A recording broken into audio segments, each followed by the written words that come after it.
Asda backtracks on its commitment to selling 100% British chicken. Should you be feeding your sheep willow? And we take a look at some classic tractors. This is your week in farming with me, Farmers Guardian's online editor, Emily Ashworth. Now, I'm going to start with this week's fantastic podcast, which is with EFRA chair, Alistair Carmichael.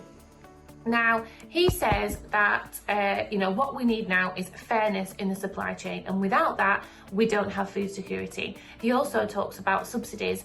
Now, he says he completely understands why subsidies were brought in. It was post-World War II, there was rationing, but in those 80 years, have subsidies become subsidies for supermarkets? The only person that gets hurt in this cycle is the farmer, the food producer, and essentially, farmers should get a return on everything that they are already doing. So it's really insightful. There's some fantastic points in there. It's live now.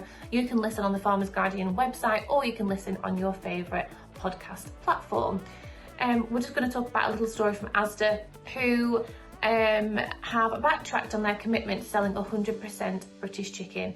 Now, they say it's due to some challenges in the supply chain, and they are temporarily going to source chicken from Germany and the Netherlands for their Just Essential range. You can take a look at the comments on that story by going to the Farmers Guardian website now.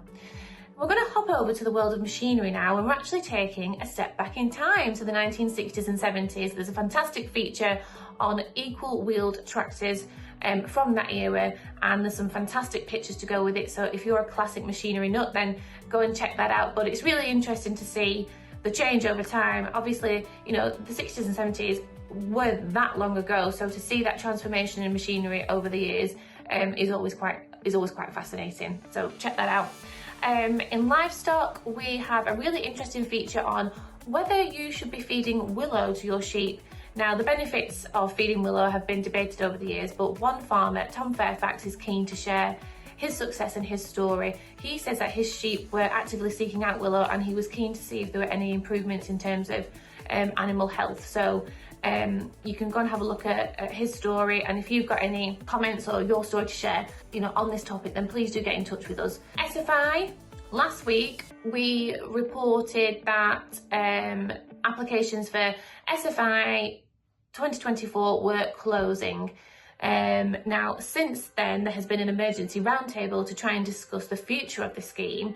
Daniel Zeitner, Farming Minister, was present, but farming organisations like the NFU have said, the most frustrating thing is that there doesn't seem to be any clear pathway or plan.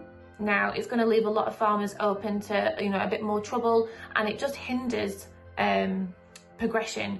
How can farmers plan? How can they kind of steer their business into the future? So we actually asked farmers how they thought SFI should be redesigned and how it should look going forwards.